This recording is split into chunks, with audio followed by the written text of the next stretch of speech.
Aloha, guys. Welcome in. Happy Friday. Welcome in. Glad you guys could take a minute to stay and check in with us. Like we said, like and subscribe. Then put us on. Take a shower. Wash the dishes. Mow the lawn. Put your headsets on. And just listen to my beautiful voice as I waste an hour of your time. We can do that. I will start today with our saying, which is, and it ties in to the picks, and I think you'll like it. It's a little clever. Don't trust your eyes. They can only, I'm sorry, let me start that over. Don't trust your eyes. They can deceive you. Anybody that's a Star Wars fan knows that's Obi-Wan Kenobi. I'm being a little facetious. And the second is a famous saying that is, it goes, to no one really knows who started it or who really said it first, which is don't believe your eyes. They only see what is possible. And to that point, later on as we get into the picks here, I'm hearing this week with all the hours that I'm absorbing of all the pundits and experts and pros and talking heads and everything, that this year, I will agree, this year is funny. There is no clear, really. A lot of people had the Rams. The Rams were the flawless team going into the playoffs that probably was like the most well-rounded. I won't disagree with that. But like I said, with me, I don't know if I've touched on this, but their weakness to me is their strength.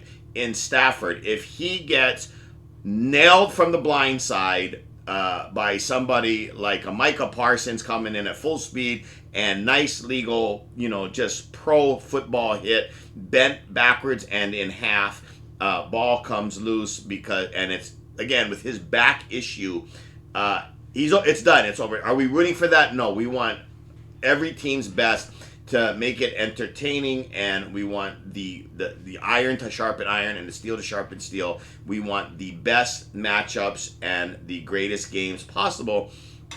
But there are no clear, Philly has shown a lot of flaws and chinks in the armor this year. Supposedly there's a lot of internal issues with AJ Green and the drama with the wide receiver. Obviously Jalen Hurts, one of my favorite guys, he's for some reason having some weird issues, not being able to either, I don't know if it's the play calling. Again, no one knows. That's the point. So this don't believe your eyes stuff, I think that this year more than ever, or this year more than any other, anything is possible.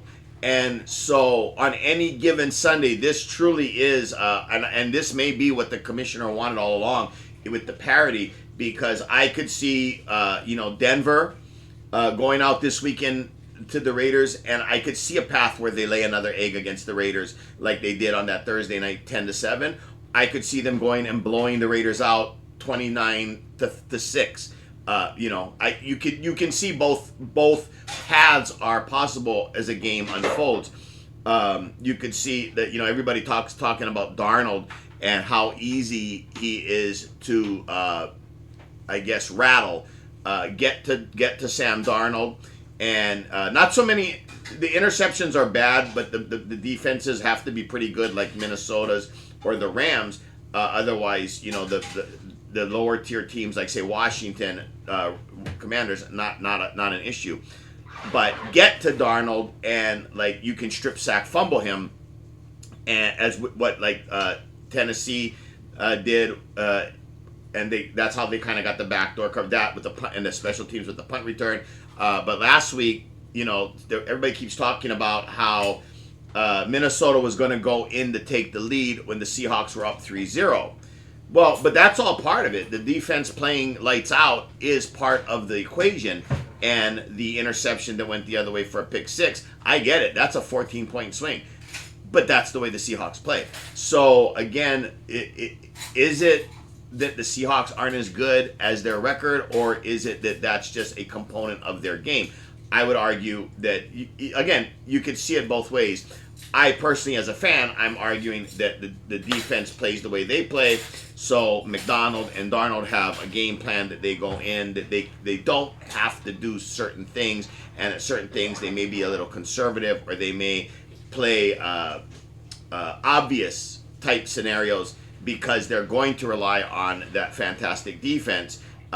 Where, like, for instance, Stafford and the Rams, they've got a fantastic defense, but he'll slice you up. If he's protected, if he's got a clean pocket, he's going to kill you with with Puka and Devontae. Anyway, so that goes along with the quote of the week, or the quote of the day that we're giving you. Let's just jump right into it. I want to reiterate Thursdays really quick. We had some money line parlays, and along those lines, I just want to touch on again what I gave you on the week wrap up and the look ahead, and kind of touch on that, which is the money line parlays.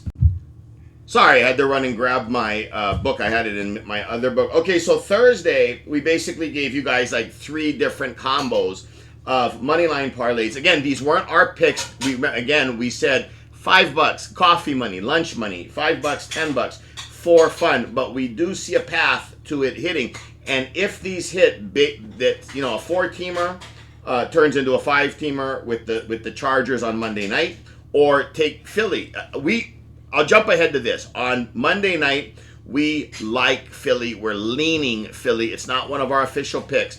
But if I was making a 4-team parlay into a 5-team parlay, what I would do is I would take Philly on the money line, so there's no laying points. So then on Monday night, I could take the max points with the dog. I think that Philly covers more than the 3, so it's going to be a really hard middle, or hedging to win both ways. But with at my book, I can get Philly -3. It's 3 right now. I know that the average national line is about 2.5, but let's go with 2.5 for a moment. So you can buy 2 more points. So you could take the Chargers as a dog plus 4.5. I kind of like that there is a chance that one could middle, although I still think Philly should be or will win by like about 7. That's what I personally think. That's not what our data says. Our data says that it would be kind of a good shot at a middle if you're plus 4.5. In any event, my point being is that, so like on one of them we gave you Atlanta, Minnesota, the Raiders, and the Chargers. So that's your 4-teamer. What I would do is I would take off the Chargers and I would put Philly, even though it brings your payout down because they're a minus, they're a favorite, and then I would take then the Chargers at plus that 4.5 and try to middle it. So if you stand to make, let's say on that parlay alone, you bet $5, you stand to make say $180, I would bet $50 the other way at plus the 4.5 on the Chargers, because I've got the Philly money line. So I hope that kind of clarifies it. Again, reiterating on the wrap up, we had one where it was Atlanta, Minnesota, the Raiders, and the Chargers. The next one was, again, I would be flipping the Chargers to the Philly money line. I would take the Jets. Now, if you've done it already, not a problem. You'll just have to take Philly at the money line and either one or the other. So in that one, if you stand to make say $200, you're going to take Philly money line. But how much is your investment? $10, say. So we would bet say $25 or $30 on Philly money line to at least get back your initial investment, and you're not risking more. So one way or another, you're going to walk away with a little bit of a plus. In one situation, you're going to end up with a nice $100-something plus. On the other side, you're going to end up with a $20 plus. Either way you win, one's just greater than the other. The other one we touched on was the New York Jets, Pittsburgh, Jacksonville, and again the Chargers. That was another one. And remember, we said to combine it for a 7-teamer. A third one we said was Atlanta, Arizona, New Orleans, and the Chargers. So those were the ones we said midweek. These were all money line parlays for fun. I would flip the Chargers for the Philly money line, number 1. Number 2, I would mix and match some of those. So I would take all the teams I just talked about: Atlanta, Minnesota, Raiders, Jets, Pittsburgh, Jacksonville, Atlanta, Arizona, New Orleans, and I would mix and match and do, maybe if you are blessed and you can afford it, that is like an 8. I think it's what is it? 8 teams, 8 teams or 9 teams. Add Philly, it would be like a 9 or a 10 teamer. Maybe you are blessed where you have a little bit of extra money, and you could do a round robin. I would take all the 2 combos at a couple bucks each because there's only like 10 twos. But then the threes, there's a lot. Multiples of threes and the fours. The 3-teamers and the 4-teamers are going to cost you a little bit. The 3-teamers would be like 35 of them. 4-teamers maybe like 35 of them. Somewhere in that range. So I literally would go $1. So 30, because 35 and 35, that you're at 70 bucks. But there's a really good chance, we see a really good path to those paying out. And again, because they're money line, they're going to pay you a lot of extra than normal. Again, we said if you can afford it and you're blessed, we do it 2 ways. We do money line and we do it with plus the points, because a lot of times if the money line parlay misses, the dog kept it close but covered but didn't win outright, and that breaks your heart because you got all that way and one team just like that much. This year, a lot of ones that have really caught teams that have cost us. Miami, Washington, New Orleans, those are the kinds of teams. They've been there, they hung around, they could have done it, but then they lose, and they lose by 3 points or under kind of a thing, which has been killing us all year long. So we just wanted to touch on that real quick, because going into this week now, before our picks, I have another money line parlay for you. There's a couple of combinations here to add in. If you've got those ones from earlier this week in, good for you. If you haven't, make a list and mix and match. If you can't afford a round robin, I would randomly take 3 or 4 teamers, because once you get past 4, it's really hard at 5. 5 and beyond is like the odds are astronomical to get you paid. But 3s and 4s come in quite often, especially with the data that we have and we've been doing. We've been hitting on a lot of the 3 and the 4 teamers. So to add, again, and some of this you may reiterate, like Atlanta. So we've already had Atlanta, we already had Minnesota, but here's a combo I'm going down to put in either tonight or tomorrow afternoon. A new one that I came up with based on all the data and now my closing and my Friday night report to you guys. I like this money line. Again, this is not our picks because I personally think Seattle is going to roll. But for shits and giggles, here's one money line is Atlanta. So you'd be taking 7 in the hook. It everywhere has 7.5. I would go 8.5 in case of a 28-20 type scenario. So I always buy the extra or max points. Not all the time necessarily the max points, because the higher you go, the 2 points, the less or the more you have to pay on your payout, so to speak. But when it key numbers, so from 7.5, which 7's a key number, but from 7.5 to 8.5, I definitely would do that. 9 even is a key number of sorts in the pros. But if you're trying to get paid, I get it. That is like minus 160 or minus 180 at that point. But the 8.5 maybe only minus 140 or 150. So the payouts definitely impacted.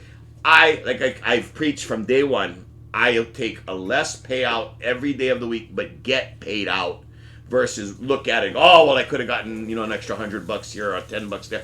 I don't care about that. I want the win. If I'm not going to the window to cash, none of the rest doesn't matter.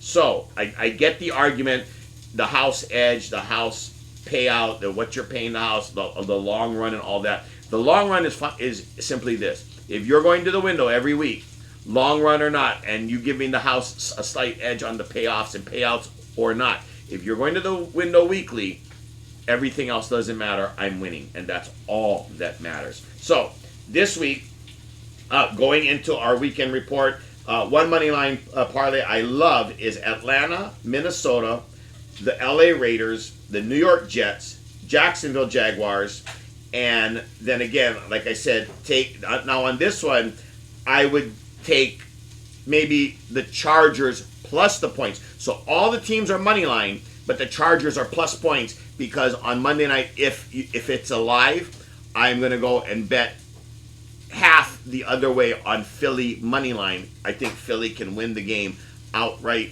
but keep it close, to within under 3 or 4.5 points. Again, with the Chargers, rather than the 2.5 or 3 that's posted. I would buy it to get it up to 4.5, giving you a better hedge opportunity on Monday, taking Philly money line. But again, you can on Monday you can do it either way. You can take Philly money line, or you can take the Chargers plus the max points. Either way you want to do it, because you're going to roll it the other way. It's just that's more of a gut for you feeling. All right, because we don't really have a like I said, we like Monday night straight bet. We like Philly. We're not saying that's one of our picks, but we're leaning towards Philly. And I'll give you a couple of leans we have this week that aren't picks, but leans if you want that extra added action. But we do on Monday night lean Philly for a multitude of reasons. One of the biggest ones being that Philly has one of the strongest O-lines, and the Chargers have one of the most decimated weak O-lines. 1. 2, Justin Herbert just had an operation on his non-throwing left hand, but it still is you're hiking the ball. If he gets hit, even two-handing it, holding that ball in the pocket, and he gets hit on that hand on a helmet, even by one of his own players, we don't know how sensitive it's going to be. It may not take a lot of pressure or hit to cause him excruciating pain, and that ball comes loose. Again, it's a major factor, quarterback's hands. So we're applying a little bit of common sense here. And with Philly, with all of their problems, and they seem to be playing up and down to their competition this year, we also think that, like they say, reversion to the mean. Saquon Barkley is due for a huge breakout running game, 1.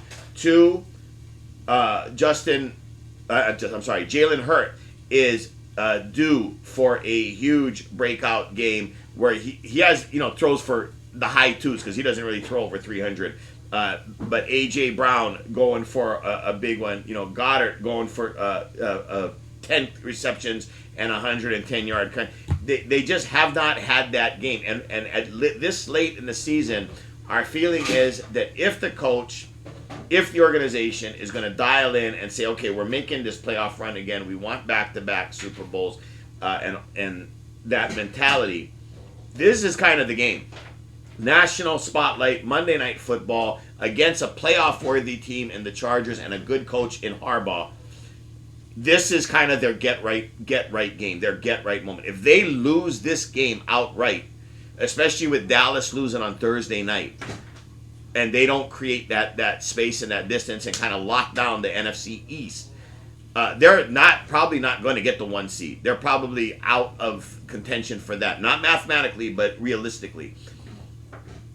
If Philly loses this game outright, they're not out of the playoffs because of where Dallas sits, but it really is that game, that get right game. Are they serious? Are they for real? And are they going to make a run?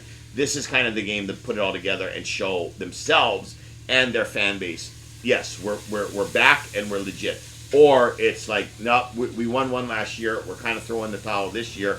We don't know what. There's a million problems here in the locker room, and we just can't get it together. That's kind of the way I feel like it's gonna be one or the other. The Chargers, I feel, are competitors and are going to go out and you're going to get their best. That's what's dangerous. The Chargers never stop competing. But Justin Herbert having that hand issue and an operation, 3 days removed type thing, although Omarion Hampton, the running back, is supposedly coming back, and that could spark. So again, as you guys know, in the NFL, everything and anything is possible. But all things being equal, we are leaning towards Philly. Anyway, so that's that. Again, so the moneyline parlays for this going into our weekend report. The first one is Atlanta, Minnesota, the Raiders, the Jets, the Jacksonville Jaguars, and either the Chargers plus the points, max points, or Philly moneyline. The second one is Atlanta, Minnesota, New York Giants, Cincinnati, and New Orleans. And then again, add in either the Chargers plus the max points or Philadelphia Eagles on Monday night, and you're going to then get clever and hedge it. So I wanted to make sure you guys had those. I'll tell you guys real quick, and it may contradict the moneyline parlay, and it will. But we're leaning our data. A lot of pundits this week are taking a few of the dogs, like you heard me touch on Atlanta a few times, and a lot of calls all over the different platforms is Atlanta plus the 7 or 7.5. I don't see it. We don't see it. We think, like we're talking about Philly, we think this is the get right, get serious, flex your muscle, show the league who you are time with 5, this week 14. So 14, 15, 16, 17, 18, 5 games total, although four teams are on a bye this week. Carolina, San Francisco, the Patriots, and I'm sorry, I can't remember the fourth one. But those teams on a bye. San Francisco. I'm sorry, San Francisco. Did I say San? San Fran, Carolina, the Patriots, and the next one will come to me. Trust me. But in any event, my point being is that this is their rest time. So the Patriots had a really timely bye. San Fran, I think, out of all those teams, needed it the most with all of their injuries. They're decimated, and that's why we think they're a playoff team. Mathematically, they're probably going to make the playoffs, but they won't go deep. But we do kind of see a path where if Frisco ends up having to play and the Seahawks end up with the 5 seed and the Rams do end up with the 1 seed, we see the path where Frisco ends up going to play the Rams first in the Rams' first game because they've got a first round bye. Frisco survives the first round, whoever they play, and then they go and play the Rams. We are hopeful that that is the Rams' demise because Frisco plays them tight and tough and well. And if Frisco beats the Rams, that kind of helps the Seahawks out while the Seahawks are playing whoever they're playing in that round. And it ends up being where, let's say, theoretically or hypothetically, the Seahawks are then the highest seed left in the NFC Championship at 5 against, say, the 6 or 7 seed, which is the Niners, and that's your NFC Championship. I like our chances at home against Frisco in the third game. We still haven't played our second game yet. Well, that's the last one of the season. But that would be very interesting. That, in my mind, that is Seattle's best road to the Super Bowl. And like almost in the same thought process is how we kind of think that it could play out for Denver that way, although I'm very hopeful still that Denver wins enough, keeps winning, and wins enough, and Patriots reversion to the mean drops one game that no one thinks they should, along with the Buffalo game late in the season, and Denver kind of jumps and gets that 1 seed because I think Denver could also lose to KC in the second meeting and matchup. But anyway, I think that the Patriots and the Denver, I like my Denver chances a lot better if they're the 1 seed versus taking a road like the Seahawks where they're the 5 seed and things just working out just right for them. In any event, anyway, that's just a little bit of thought of where I'm heading going into the playoffs. Again, money line parlays, we like those ones I told you. They're the Atlanta, Minnesota, Raiders, Jets, Jacksonville, and Chargers or Philly. And the other one, Atlanta, Minnesota, Jets, Cincy, and New Orleans with then the Chargers or Philly. Now again, if you're blessed, you can take all the individual teams I just gave you and round robin them. That makes it a whole lot easier because in any possible ones that hit, you'll get paid for it. And we would do it by only 2s, 3s, and 4s. We wouldn't go beyond 4s. Like I said, beyond 4s is hard. Again, my money line parlay, my favorite combo that I like going into the weekend, just one of many. But again, I will round robin these. But my favorite combo is, and it makes it interesting. I can see many paths of Buffalo winning this game against Cincinnati. But my favorite moneyline parlay, because I think it could end up being a last one holding the ball scenario and a shootout, is Cincinnati. And again, I do like Jacksonville. I had some statistics here I could tell you guys. But Jacksonville, basically in this position, Jags are number one rush defense. Daniel Jones has the broken fibula. And I guess, in a nutshell, in spite of Trevor Lawrence, they should win this game. It's a spot that Indy loses consistently and Jacksonville wins consistently. Then if you look at this year versus others, Jacksonville actually has won the games where they should have, or you would expect them to drop it or do Jacksonville type things. They've hung on to win those games, or they've gone on to just roll and win those games, like the recent blowout win where they played the Chargers. So Jacksonville just seems like a little like they've taken it up a notch, especially with the wide receiver that came over from the Raiders. He's not dropping the ball. Their defense is playing good, and they are rushing the ball well. So Cincy, Jacksonville, Houston. Of course, we think this is the week. This is the moment in time that Houston kind of plants that flag, and it's a changing of the guard. And a lot of people, a lot of pros, a lot of sharps are taking KC at home minus the 3.5. Again, I would say take Houston up to 4.5 because it's smarter. But we think that Houston could actually win this game outright on a money line parlay. The Jets have quietly won or tied the last 4 or 5 games in a row. Tyrod Taylor, a covering machine, and their special teams are quietly one of the best in the 32 teams in the league. The Jets have found kind of their rally.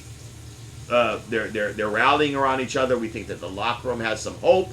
We think that going into next year, they're kind of finishing off the year strong. Guys who aren't going to be around, they're putting their play on tape for future teams taking them. But as a whole, we think the team has found their chemistry. They've come together, and Tyrod Taylor is kind of that bridge quarterback. But he is a legit guy who is getting it done. And finally, the fifth team is Minnesota. This one, like Jacksonville, is I haven't seen anything from J.J. McCarthy. I personally, I don't have an opinion on this game, but the data tells us that Minnesota. So Minnesota started out a 2-point favorite, and if it was still a 2-point favorite, I think the data would be saying for us to take Washington, even with Marcus Mariota starting. Although there was rumors Jalen Daniels was going to come in and start. We think the organization is going to making him sit to protect him from himself because they're playing for nothing. We do think Mariota is a competitor, as you saw against Denver. He never stops, he never gives up, and he gives you 100%. But Minnesota's defense is legit and for real. We think Kevin O'Connell this is make or break for J.J. McCarthy, the quarterback for Minnesota. We think this game, along with their final 4 games after this, or 5 total, this is his make or break. Either he's got to show them that Minnesota took him, and he's got to show some promise to their future, or they may get off of him, and in April be looking for a quarterback again. And I don't know what becomes of McCarthy. So in any event, we kind of think there's a lot of. Just Thursday night was an interesting one. We ended up leaning towards Detroit, but we really loved the over. I wish we would have put that out because that was an easy win. Those were the kind of wins we love. But the Detroit-Dallas game truly was a make or break for both sides. Now, mathematically, sure, Dallas is still in it, blah, blah, blah. But you saw the percentages where Detroit losing that game, they dropped to it was like under 20%, like 16, or it was even lower maybe, I don't know, but it was a low percentage they make the playoffs. Where winning that game, they jumped to a 55 percentile, so better than a coin flip. I think they might need just a smidgen of help, but with 4 games to go, or 5 games to go for most of the league, the help they need will come. They need one team here or there to lose, like one thing to happen. So their 55% then increases and keeps going up, and they may end up being the 7th and final wild card if they could get a little bit of help. So anyway, that's where we land with those. And so enough waiting around. Now to get to our 3 picks going into the weekend, and here they are. The very first one we have are, hold your nose, but I've said this the last couple weeks, and they've won outright. So not so much hold your nose anymore, but again, I get it. But the Jets, Jets. We're taking them. Now, this comes with the caveat. They are plus, I looked it up, they are plus 2 or 2.5 in most places. We are telling you that we are on the record that you need to take them on a straight bet of a 1-unit bet. you need to take them at +4.5. So you're going to get paid less. You're probably going to have to put up 130, 140 to win the 100. But a win is better than a loss. And we think that it could be a tight game, but we see with the special teams, Tyrod Taylor, home dog, all of that. That's why we like them in a money line parlay. And in that we don't mind you as well taking just the 2.5 on the parlay, although I would always take at least 3.5. But again, I get it. But for a straight bet on this first pick, we are taking the New York Jets, but it's +4.5. Buy back the extra point or two that you need to, depending on your book. All right, so we think that, again, Tyrod Taylor, covering machine, Adonai Mitchell, the kid from Indianapolis, he is redeeming himself on a weekly basis from that fumble and holding back in Indianapolis, which is why they ended up getting rid of him. They were just so beside themselves. And the Jets part with the special teams, all that is pro Jets. But then add in Tua leads and I love Tua. Tua's a Hawaii guy. Tua grew up in my city. Tua has thrown more interceptions in the NFL than the other 31 quarterbacks. So he leads the NFL in interceptions. And if it's below 40, I forget the exact number, but below like 46 or something degrees in the cold, doesn't matter about snow and rain and anything else, just in the cold, and I confirm it's going to be like 41 at game time. Tua is 3-8 in the cold. Then add in all the Miami things that happen for Miami, and we just, again, divisional game, we get it. It's probably going to be close. But we like the Jets, and we like them plus the 4.5, and just in case Miami finds some kind of a spark to get a little scratch and itch.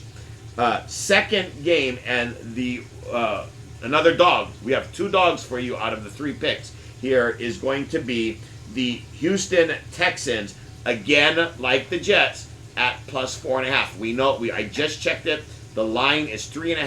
KC giving 3.5. Absolutely buy back that extra 1 point. You don't have to take it to 5.5, but 4.5 is crucial because 24-20 is where we see it kind of landing, or 24-21 is where we see it kind of landing. That is really a squeezer. We feel that it's going to be tied at the end of the game, and Houston's defense is going to come up big, and we think that the Houston actually wins by a field goal outright last second, and kind of puts an end to the Kansas City rally, if you will, and the whole league is kind of rooting for Houston at this point because they don't want to see KC in the playoffs. But that being said, ball bounce is funny sometimes in the NFL, so Texans plus 4.5 gives us our most confidence. Again, a 24-20 KC win gives you that hook to cover. So the first 2 are dogs, but I would not have a problem with the 3-teamer, the next team I'm going to give you, where you took money line, and the favorite minus the actual points, because we think it's a doable, winnable parlay as that too. But again, for the serious bettors, the guys who are doing this and need the picks as a 1-unit play, when we give you the picks, where we say, okay, we're up for the year, we're still in the plus, blah blah blah, definitely Jets 4.5, plus 4.5, Texans 4.5. And the final pick is one favorite, Green Bay at home. I know we've gone through this on Friday last week. I swore, with the Chicago Bears are legit. They are for real. But we think that Green Bay is just that extra level, that extra tier. We think that Chicago is finding their way to becoming that tier, and they have the talent, but they are not in the tier of the Rams and what Philly was last year. But you talk about like the Rams this year, talk about the Patriots this year, even Denver and Seattle. We don't think Chicago and Green Bay, we don't think Chicago is quite there yet. We think that they've gotten lucky on a few bounces of the ball. We get it. Caleb Williams doesn't turn the ball over. Good thing. They found a way to run the ball, and they have 2 running backs. Good things. Their defense is flying to the ball and creating turnovers. Those are all good things. But the Green Bay coach in December, and with Love as his quarterback, 20-4 in December. That 20-4. So he is 80 percentile to win the game and cover in December. So it's just one of those things. Different tiers, and they've now got to quote Micah Parsons. I'm not the biggest fan, but he has shown sparks, and he is brought in to close it out. And Caleb is the one that's going to try to run for those first downs. That's what Micah was brought in for, to shut that down and take that away. And if they put a spy on Caleb Williams, he's going to have to throw to win. And he has not been the most accurate quarterback. Now, again, he doesn't turn it over, but there's going to be a lot of balls on the ground, incompletes. And this is Green Bay's time. This is like the old New England Patriots. November and December is their Green Bay. This is their month, and this is where you're going to see the separation between the high seeds, the 1, 2, and 3 seeds, and the 5, 6, and 7 seeds. So again, we like the Jets plus the 4.5, Texans plus the 4.5, and Green Bay minus the 6. We also have those moneyline parlays that I gave you guys earlier. Go back and listen to those. And I'll give you that we are leaning that again, and these will go against some of the moneyline parlays. But if for those of you who kind of more want like either moneyline teasers, or more straight bets, more action than we are giving you with the 3 picks, or maybe you're trying to match us up with other guys that are giving their picks, and if on crossovers they start to do even better when we agree on certain things. Our leans this week are all chalky favorites. I don't like that they're all the chalky favorites, but again, I think this is where the upper crust or upper tiers are going to have to separate themselves and tell themselves, look, we put away bad teams. Like one of our leans is going to be Seattle. Seattle, we think Road Warriors, best road team in the NFL right now in the last 2 years. And there are places you can find -7. I would buy it down to 6.5. But even at 7, again, there are 7.5. So if you were going to take Atlanta, you would obviously take the 7.5. But taking Seattle, you obviously would take give the 7 or buy back a half a point and go 6.5. So we lean towards Seattle. I personally think it's going to be a get right Sam Darnold game. I think that McDonald, the coach, has got to get his head right. They have to fix when he's pressured, the mistakes he makes on pressure situations. The O-line's got to figure out how to pick up these blitzes and blocks, and this is kind of a get right game for Seattle in that sense that, look, put the offense together, and Jigba gets back on track.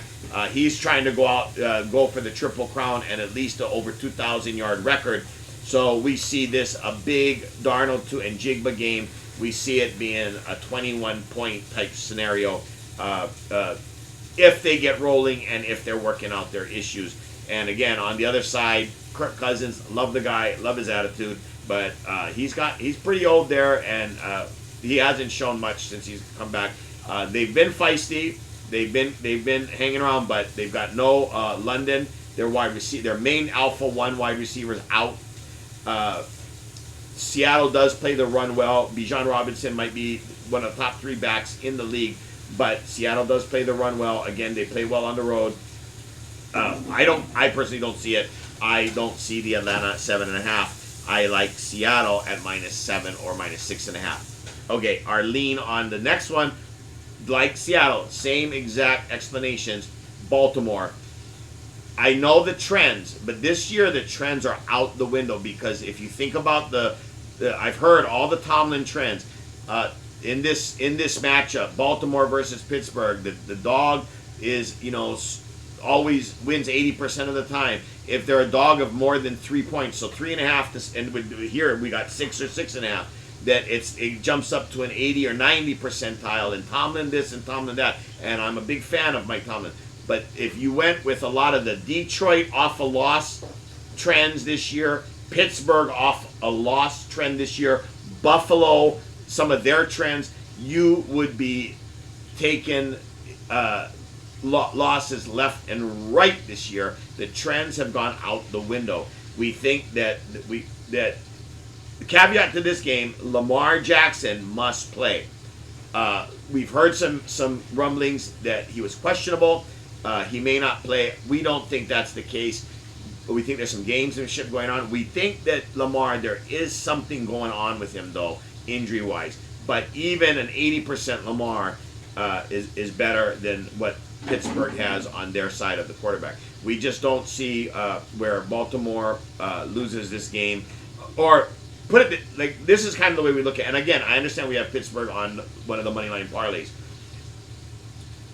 The upside to Baltimore, it wouldn't shock anybody if Baltimore goes and wins this game by 3 touchdowns. The floor and the ceiling for Baltimore is way higher than the floor and ceiling for Pittsburgh. Where if Pittsburgh won by more than a touchdown, people would be freaking out. People would be like, how did that happen, right? With their defense playing as crappy as they've been playing, and Rodgers playing as rough as he's been playing.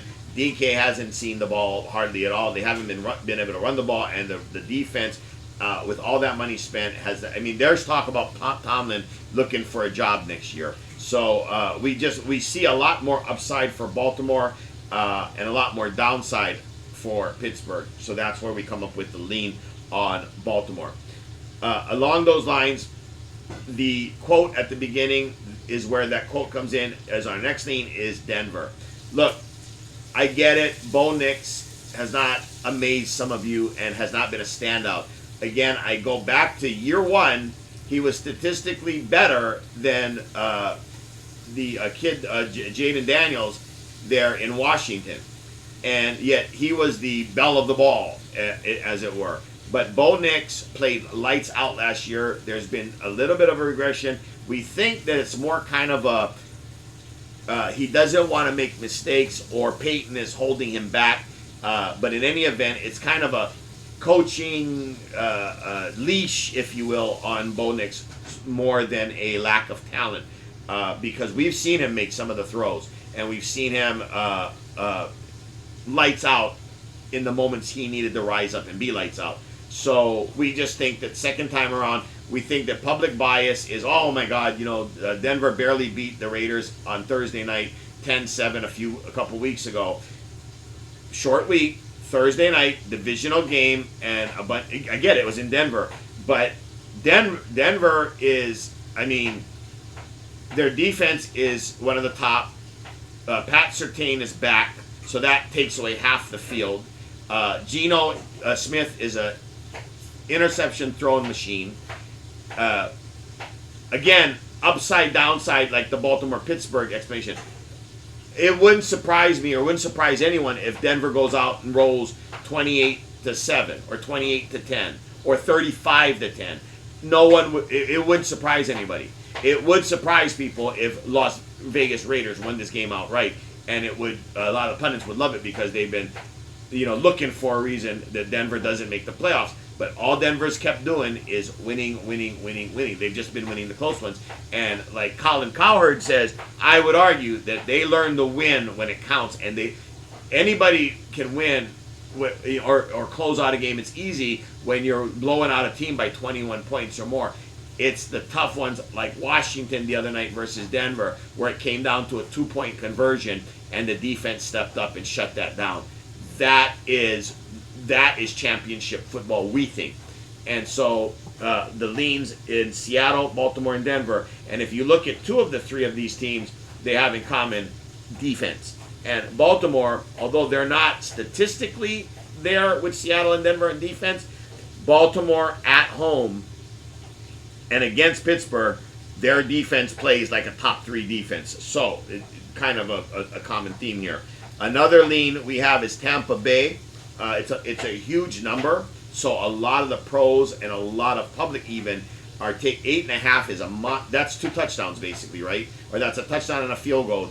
It's so massive. But again, we think that if Tampa wants to go into the playoffs, shake the Carolina tail that is nipping at their heels, and just prove to themselves and to the league, like, okay, they're coming in ready to roll. This is the game. They've got to win this game going away. We think that Arizona absolutely has to win this game.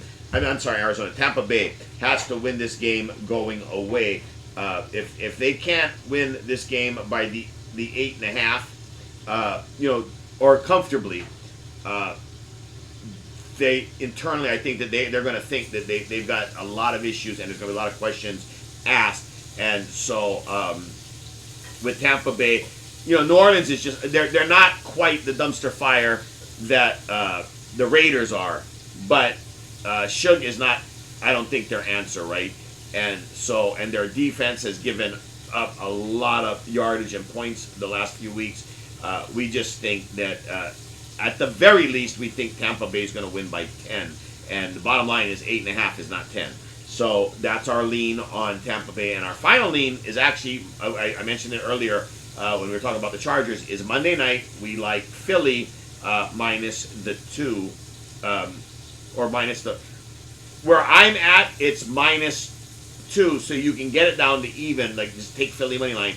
But definitely, I've seen some 1.5s. So a lot of people, and I think if you hold out, a lot of people by Monday night are going to take the 2 or 3. We think that it gets up to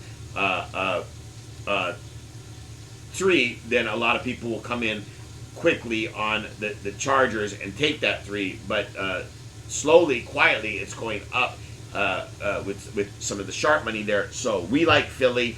We think, again, this is a kind of even though it won't knock them out of the playoffs, we think that internally that they kind of look at this game like either they belong in the playoffs and they can make a legit run to the Super Bowl, or they lose this game and like they're not one of the legitimate teams. They'll make a wild card, but they're not going to be one of the legitimate teams, and they are not going to like having to go on the road from week 1 in the wild card weekend and play every week. So we just don't think they're built like that. Again, anything's possible. Philly could turn on. They definitely have the talent. They definitely have all of the offensive weapons and the defensive front, middle, and back to play with anybody. But they, for some reason, can't seem to put it all together. So we think that this is one of those games that against a good team like the Chargers, which they have played, and with Herbert having the hand issue, it's that slight edge to where, any kind of edge, that's got to be worth 1.5 or 2. 2 points with your quarterback having a broken hand and a procedure that's not 2 or 3 days old. So that is our picks for this week.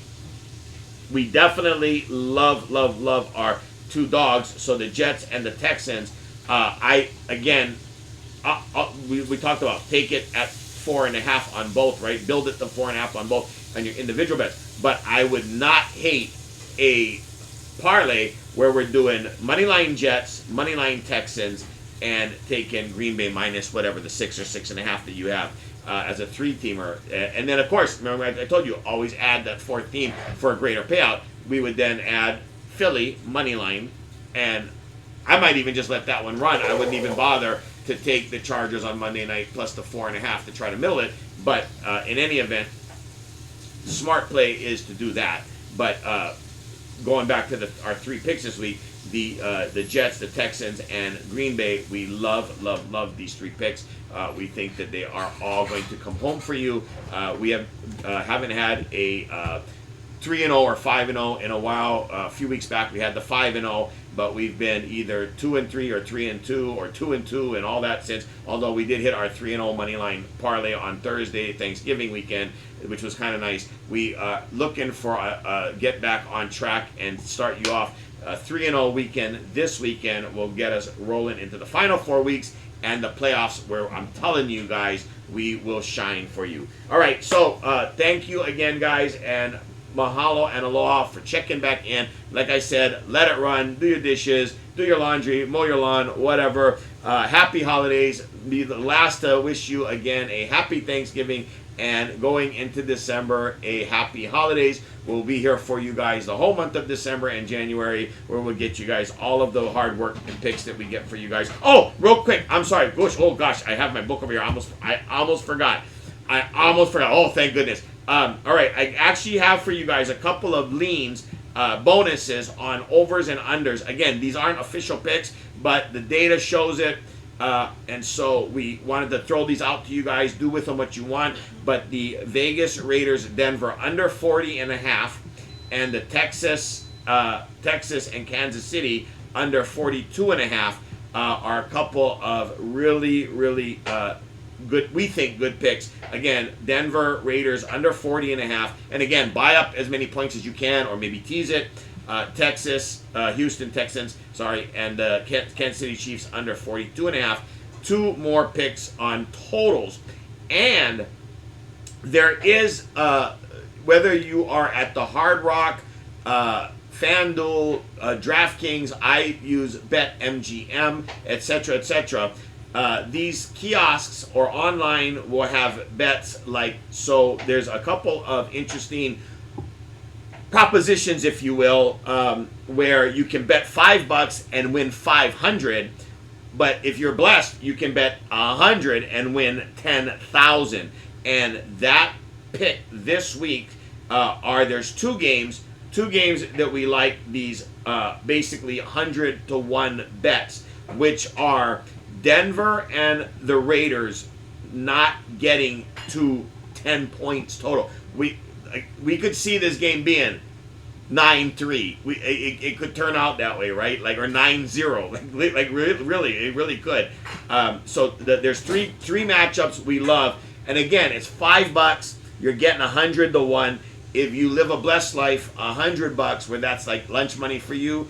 Hey, I do $100 if they're lunch money for me and win 10,000. These three matchups: Denver, the Raiders, not getting the 10, and they also have not getting the 20, but those are like plus 425 to plus 625. So again, if you're blessed and you got nothing better to do, if you're going to bet the not get the 10, you're definitely believing in the not getting the 20. But the disparity is so huge. We're kind of catering more to people who are like us, tight on money, and $5. If you lose it, you're not going to be hurting all week long. But if you turn $5 into 500 even once this year, it pays for all the other kind of crazy nut job bets that we're going to lay out there for you guys. So this is a good weekend. It's the first time I'm mentioning it because it hasn't happened all year. Another thing, with week 14 on, the weather changing, and now we're getting down to the nitty gritty. These are when these kinds of things happen. So the three matchups this week, for the 5 will get you 500, 100 will get you 10,000, is not getting the 10, and then of course if you're blessed not getting the 20, do that on your own. But the three matchups are Denver and the Raiders, Washington and Minnesota for obvious reasons, with J.J. McCarthy on one side, but Minnesota's defense playing tight against Mariota on the other side. Think about it. A couple weeks ago, Miami and the Washington Commanders went to South America somewhere and played, and the final in overtime, 16-13. That's really close to both staying under 10. You're literally a touchdown away on both to staying under 10 on both sides. So it is very, very possible and doable.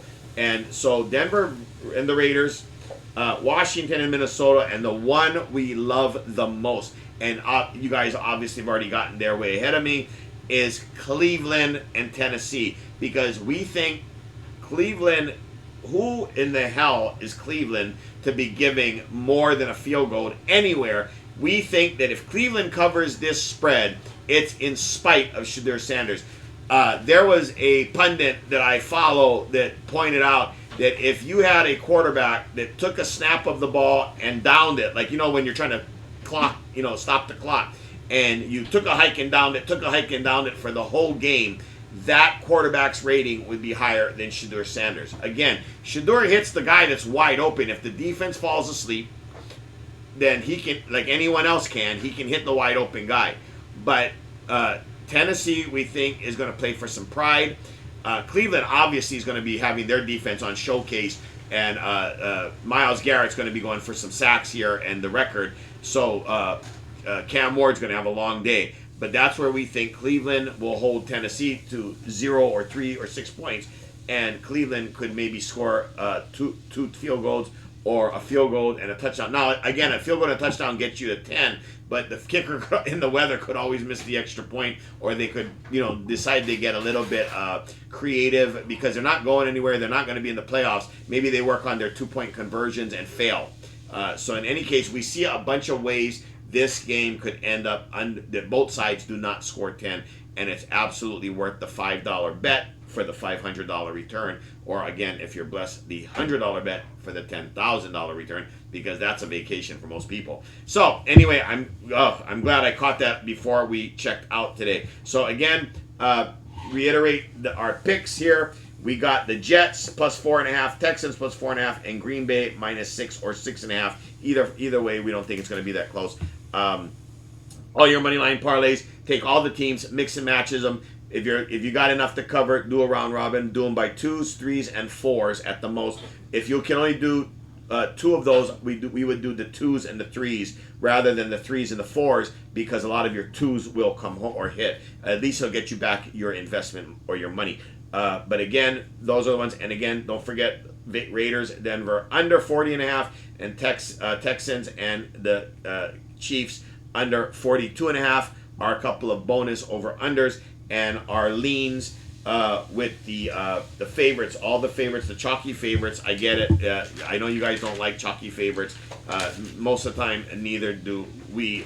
But in this case, we think that this is going to be like put up or shut up time with these favorites. So that's why we're picking those, because we really do think that this is going to be kind of a show the league who you are, get right, put everybody on notice. We're here for real, which is the Seattle, Baltimore, Denver, Philly, and Tampa Bay. All right, aloha, mahalo. Sorry for the little bit of extra long-windedness. We'll see you guys on the weekly wrap-up. Good luck, and may you guys be cashing out at the window. Be good to yourselves, be kind to each other, and happy holidays.